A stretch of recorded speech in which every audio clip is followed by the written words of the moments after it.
Okay, Year 12, I'm going to go through um, the work that we sort of did via technology, and we didn't spend enough time on actual doing a question that might be requiring you to do some calculations.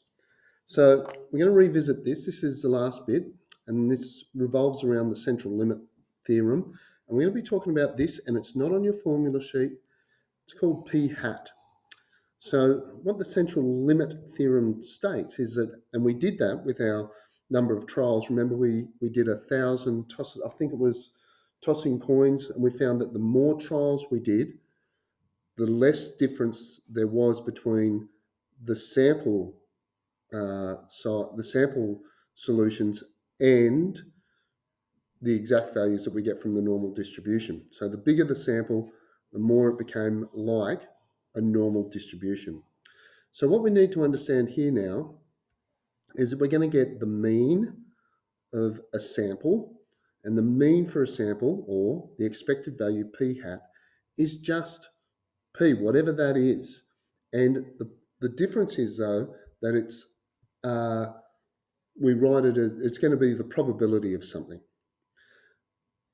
But because we're now doing a sample, and we did do this, we're now going to divide our variance by the number of trials. Now, on your formula sheet, you get mean and you get variance, but now we need to be able to get mean, variance, and as a result, standard deviation by square rooting the variance. So I'm just going to jump in and do a question, and this question is very like the question on your assignment, and the question comes from the test yourself at the end of our chapter. And this would be a good idea to go through and do a couple of these, but I'm just going to pick question 11. And remember, this question is very similar to the one that is on your, sorry, I said assignment, on your trial exam. So in a survey of 55 country towns, so my sample is very small, only 55, it was found that 11% of them had a cafe called the Paragon. If the sample proportion is approximately normally distributed, find the mean and the standard deviation. Okay, so here we go. So the mean is p hat, and the mean is 11%, so 11 on 100, which is 0.11.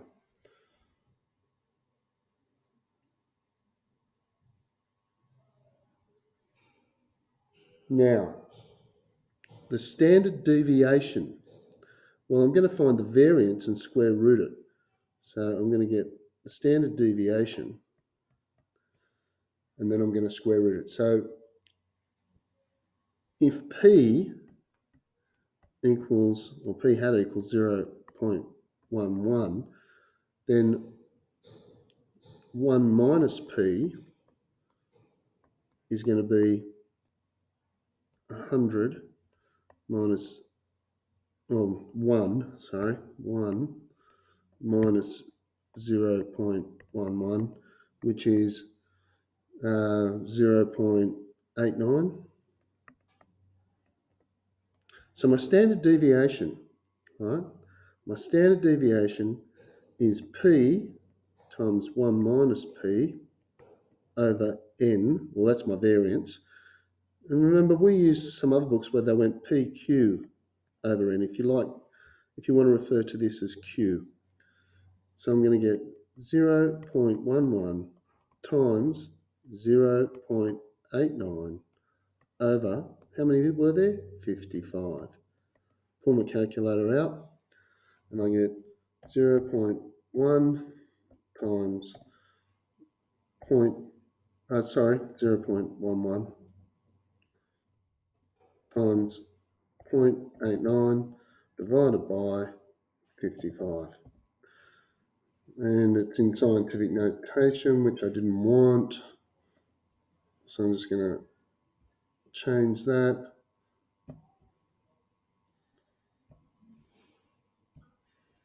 and put it back to norm.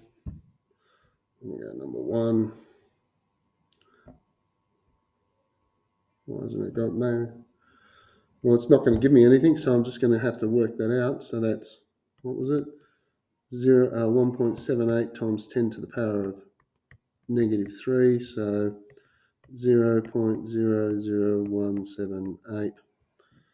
So that's my variance, and now I've got to get my standard deviation. I've got to square root that, 0.00178.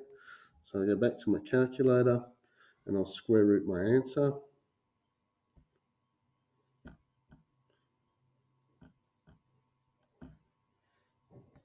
And my standard deviation is 0.4219. Let's go there. 0. What was it again? 0.42. Was it 19 or 91? 19. Righto. So I've got my mean and standard deviation, and I'll give you a hint. If you can do that, that's 2 marks in your test. All right? If you can just do those calculations. So make sure you know that somewhere that for p hat, the expected mean, let's see how we write it properly.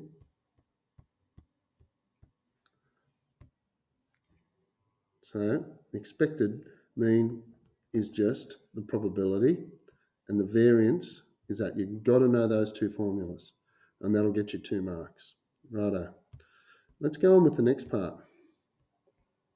And I'm not going to do all of it. I'm going to do, well, we'll see how we go. Find the z-score for each of these percentages. So to find the z-score, we did do this. Now remember, a z-score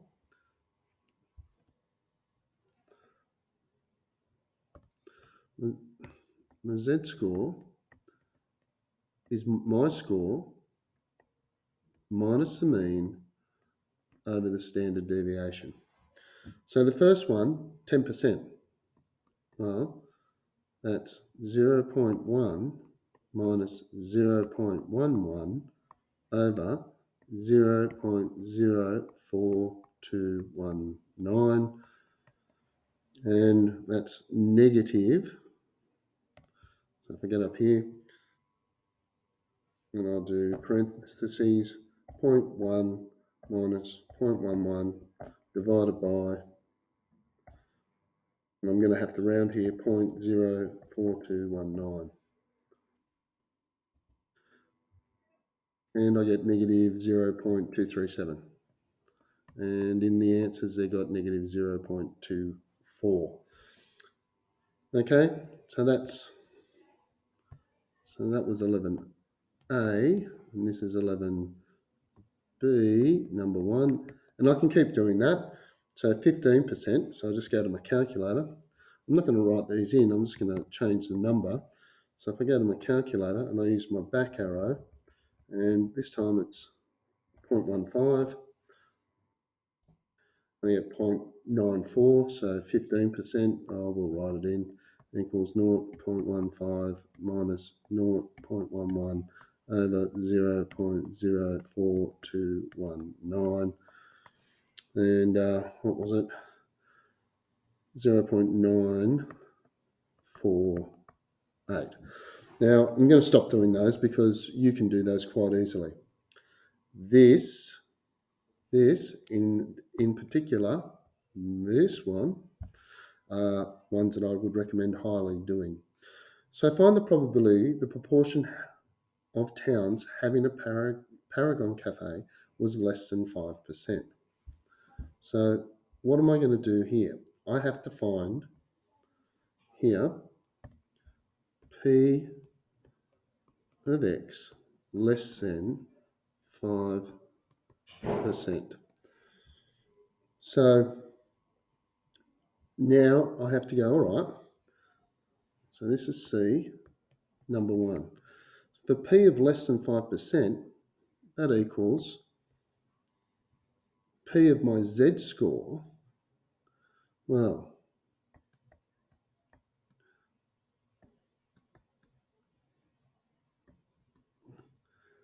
less than or equal. Now, did I find 5%?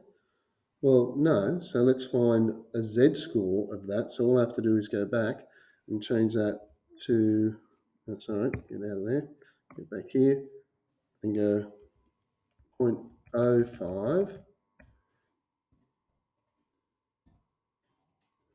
A z-score less than, so I've found the z-score. So I find the z-score of 5%. So z equals, and what was it again?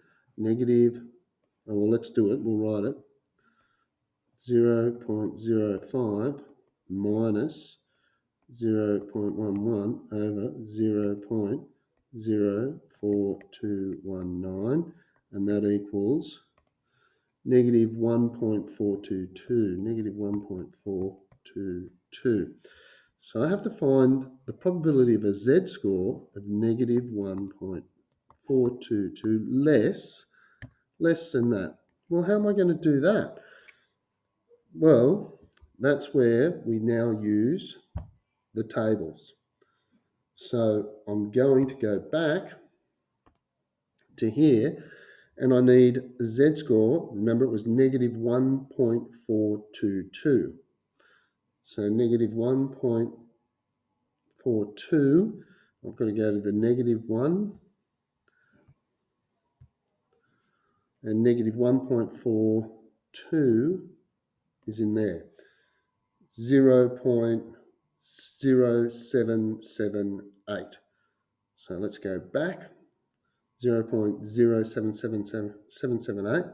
So go back here, and that equals 0.0778. But we're talking percentages.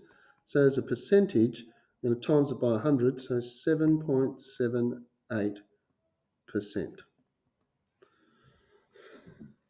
And that is what you're going to have to do. You're going to have to find the probability, find the z-score, and then work out the percentage probability. The next one is more important. So this is a big one. Number 2, the probability of x being, where was it? More than 15%. So I need more than 15%.